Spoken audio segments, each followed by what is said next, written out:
Oy, ay, ay, ay, ay, ay, ay, ay. Good morning, good morning, good morning, good morning. Today is January 13, ano?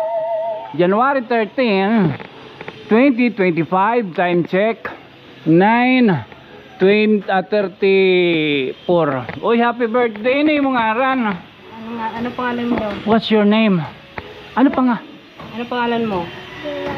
Gio. Diwa? Gio. Gio. Oy, happy birthday. How old are you? 2. 2 years old, Doggy Joe. Say thank you kay Mm. Say mo.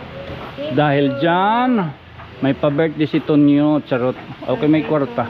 May dako kwarta. Parehada. Badaw. Vlogger yan si Uncle. Diri. Buburo balabag laak. Para may dakaig paralitin siupaw. Ha? Adin 100. Thank you. Uy, welcome. Uy, happy birthday. Ano, Diwa? Gio. Gio. Oo. Actually, tikan pala kita dito munisipyo. Kay year-end report, inin, sharing ko pa man, kung ano itong aada. Baga, aton gimpapakita kung ano ito na maupay aton bungto.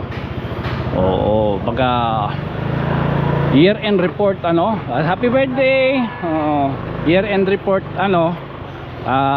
isusulod tayo na iton video. A pleasant good morning to all of us. When I assumed my post as the first woman mayor on June 30, 2022, I had a biggest dream for our beloved Tanawan. Fast forward to today, iyon nasaksihan ang maupay nga pagbabago ang aton minahal na bungto. In a span of 2 years, we have been able to reap the fruits of our labor. Throughout my term, I had faced challenges, not just in governance, but also in court of public opinion. Despite the challenges and criticism thrown my way, nagpabilin ako'y marig-on ang akong saad na magsiservisyo a iyo in may integridad ngan may respeto. Ini ang challenges in nagpakusog ang akong determinasyon nga mag-focus on what truly matters, improving the lives of the people of Tanawan. Human as we are, I must admit there had been moments when I, too, have been provoked by situations or words shared on social media. Allow me to take the opportunity to remind everyone of the immense power of social media. Ang social media, pwede maging pwersa para yung pagkaurusa, transparency, and progress if used responsibly. I hope we can all contribute in making the platform for truth, respect, and constructive dialogue one that uplifts our beloved town rather than divides it.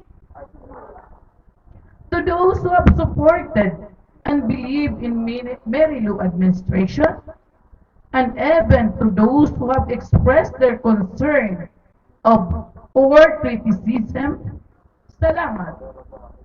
And iyo tingog ang nagpadusuha akon to do better every day.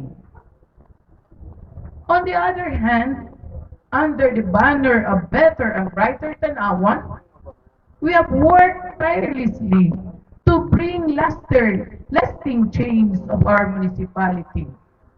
With God's grace, and iyo na hinumduman na suporta, we have reached a milestone that were once aspiration. Transparency, accountability, participatory governance has been at the heart of my leadership. This has not only earned by us the trust of the people, but also placed me among the top performing mayors in the province of Leyte, a recognition that I dedicated to all of you. Today, Tanawan stands proud and strong. We have put our municipality in the map, earning the admiration of our neighboring municipalities and setting benchmark to good governance in the province. Again, this journey has not been without its challenges, but each obstacle has only strengthened my resolve to serve you better. As a first term comes to close, I am filled with gratitude and optimism for what lies ahead. This is not the end of my journey, kundi pagpadayon ng atong gimpaambit nga ino para ang atong minahal na bugtong ang Tanawan.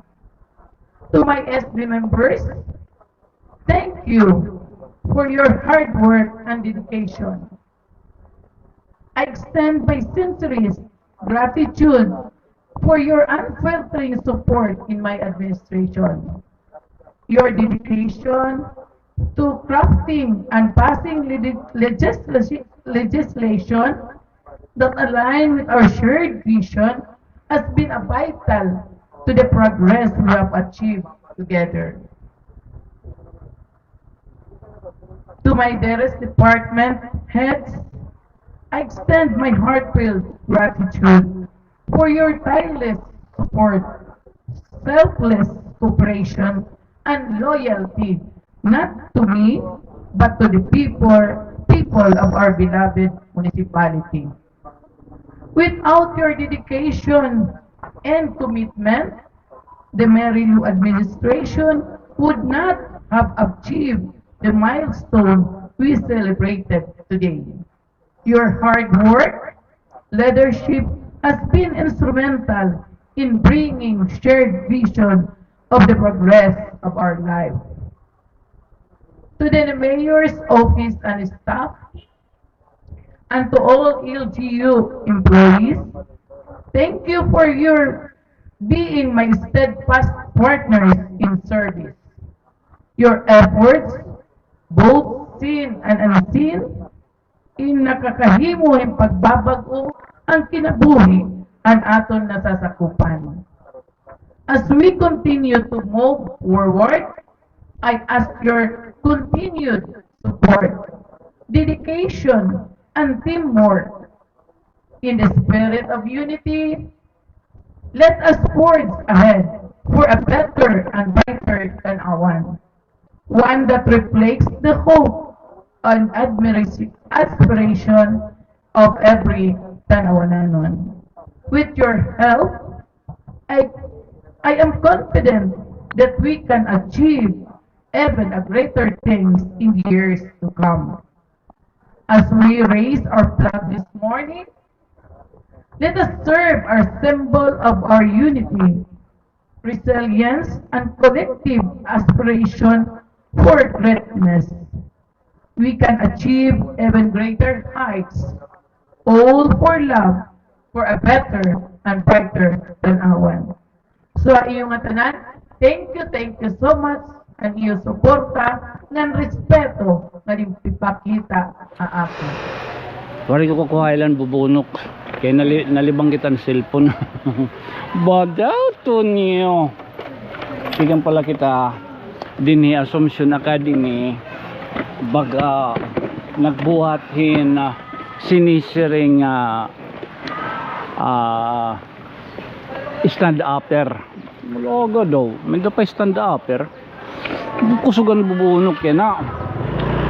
So amoy niya na naton baga nahimuan niya nga mag-himang raw kabahin na year-end report an LGU Tanawan.